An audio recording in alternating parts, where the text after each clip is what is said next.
There are two kinds of law on the earth, as I've said. One is called civil law, which is the law of the land, and one is called maritime admiralty, which is called the law of water. The maritime admiralty is banking law, and the law on the maritime admiralty says that you, because you came out of your mother's water, are a maritime admiralty product. This is why the ship is sitting in its berth and it's tied to the dock, and the captain has to give a certificate of manifest to the port authorities, because money is changing hands.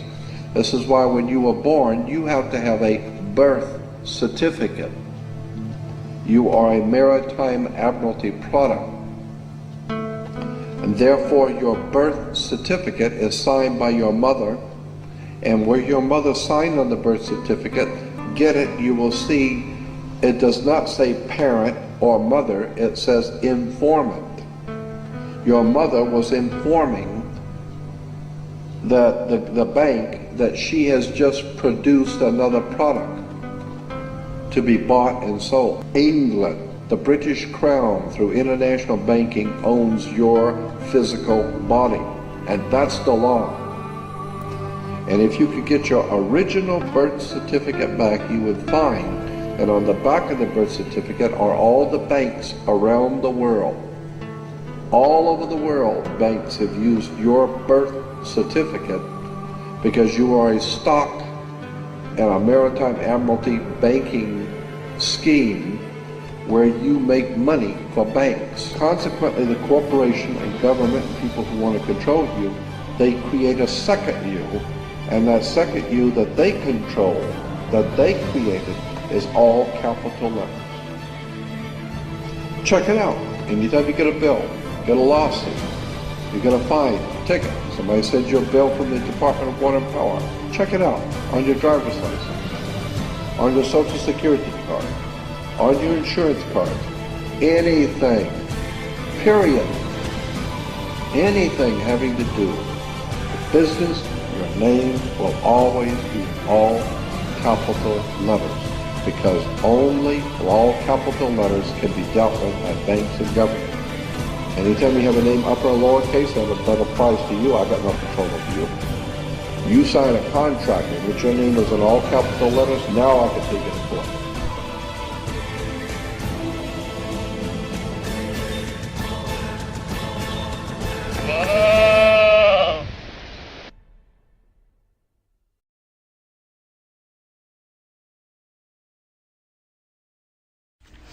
Who owns the rain? Turns out, not you.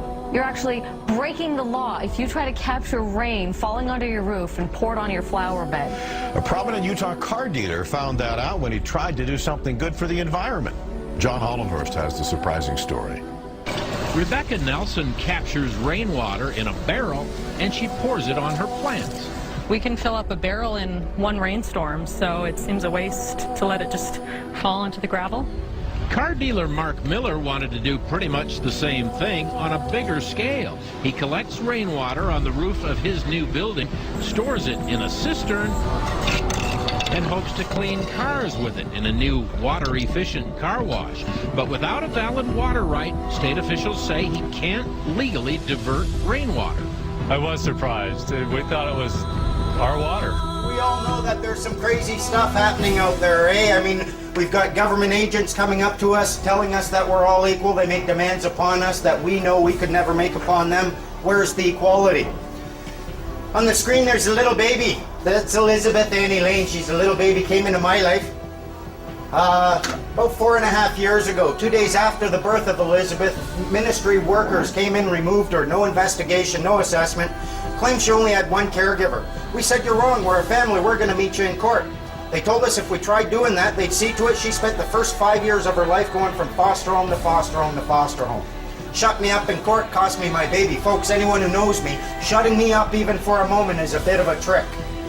They cost me my baby. I sat down with the Rack Black's Law Dictionary on one side, Bouvier's on the other. I had an Old English dictionary. I looked up every single word in there. It took me 3 days and I finally saw it. Have you ever seen these laser pictures? You see nothing until you focus past it, and then a 3D picture pops into your head. Have you seen those? This is exactly what I saw when I did my statute deconstruction. I looked through and I suddenly saw what they were doing. This is their little trick.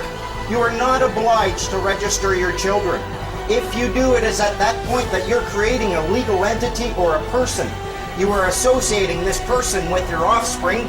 You are abandoning ownership or title to that person, and the government is seizing that under the laws of maritime salvage. It becomes their chattel property. They use it as collateral to float loans or to float bonds for loans.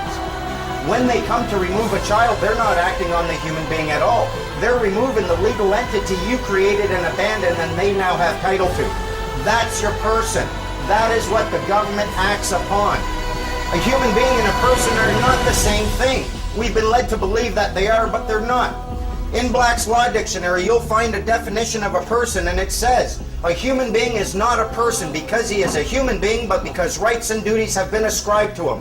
Specifically, the person is that legal subject or substance of which the rights and duties are attributes. But not all human beings are persons, as was the case in Old England when there were slaves. Right now, the officer's going to take a look at my affidavit of truth. I've stated that I'm not driving, I'm traveling. Right there, for my own protection, I'm filming it. I'm wondering what he's going to do. He's reading my affidavit of truth right now. Yeah, so I'll get back to you. He's also stated that I'm under obligation to carry photo ID, which I'm obviously not. That's the officer right there, car 77.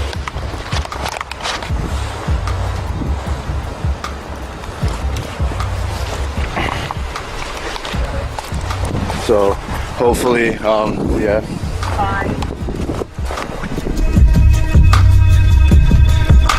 There we go, car 77. Officer did not state who he was. There's my dad.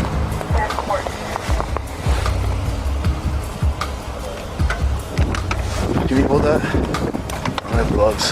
Here, you want them? Mine? Yeah.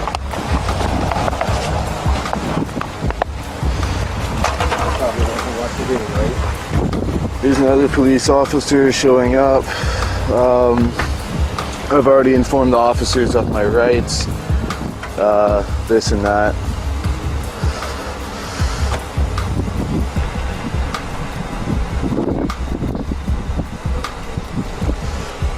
Cold.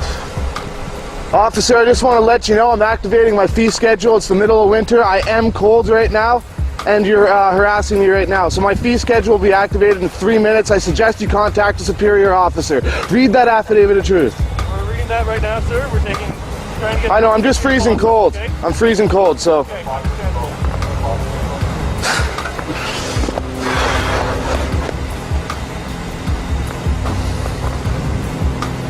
So, summed up, I've been pulled over. I guess the cops saw me right there.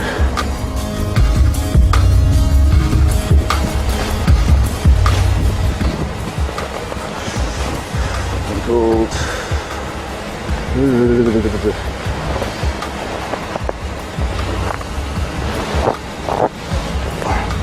Here, hold that. And I'm not trying to be a dick. I'm trying to inform you. You're giving us a lot of stuff to review. I don't care enough to build a guy. He has no idea what's going on. Well, look at that. Like the one, at least they didn't have a handcuffed you. I know. That one guy was using. For the record, I also informed the officer I was operating under protest and duress. Hey, all those documents come back.